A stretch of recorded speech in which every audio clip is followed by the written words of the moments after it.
We have a world today where we still have a ways to go in recognizing the love, the universal presence of God that is within every soul, don't we? You and I are on the cutting edge of seeking to know this oneness, but a lot of people are living in ignorance of their oneness. A lot of people are still living in separation. They're seeing differences.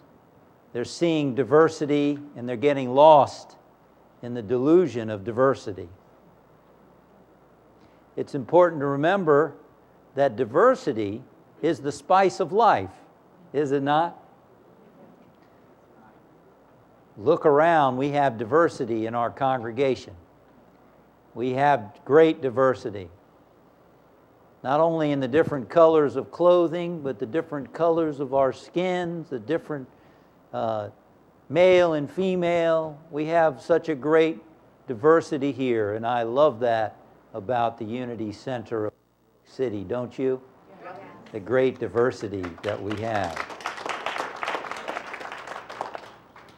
Diversity is the spice of life.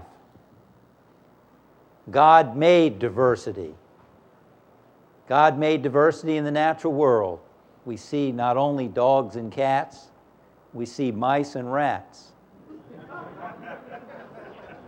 We see giraffes, we see elephants, we see porcupines, we see sharks, we see lions, we see sheep. We see a wide diversity. We see it in the flowers and the trees, in the insects. We see all kinds of diversity in our world. And we see it in people. We see tall, short, thin, wide. We see different colors of skin. We see differences all over the place, different sexual preferences. We see different nationalities. We see people who speak different languages. We go to different parts of the world and we see different geography. The world is filled with wonderful diversity. And that is as it should be. Otherwise, life would be boring, wouldn't it? We also see diversity in our own life. How many of your lives just stay at an even keel and it's just the same old, with no problems and everything is just smooth and easy sailing? Nobody, right? We've got even challenges in our life which we can hide from or we can embrace as a part of life. There was a great quote I read where this person said he was waiting to move through the challenges so then his life would begin, and then he realized no, his life was those challenges. Those challenges were part of his life. So we got to learn to be good surfers, surf with the waves of life and the diversities that come in.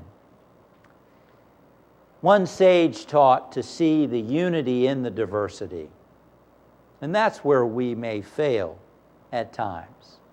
We get caught up in the diversity, the differences, and we start to become afraid. We start to share myths about the diversity that we see. Some would call that prejudice, to prejudge something without having experience with each individual. To me, to prejudge is to judge a whole group of people based on maybe one experience we had or experience someone else had, and we create some concept or label in our head about an entire group of people based on a few experiences that we may have had, or maybe we didn't even have them. We were conditioned growing up to think this about other people. And that is unfortunate, and it's sad, because when we shut out other people, we shut out our own sense of oneness, we shut out our love, we shut down the powers that are within us and our capabilities of experiencing more love and more joy and more aliveness on the planet. Isn't it true? Not only that, but we participate in creating pain for other people unnecessarily. And the message of Jesus, even though it's been 2,000 years, we're still learning it, aren't we? We're still learning the message. And I think we have a ways to go. And all you and I can do is to do our part and make the journey, take the journey the best that we can in our own lives.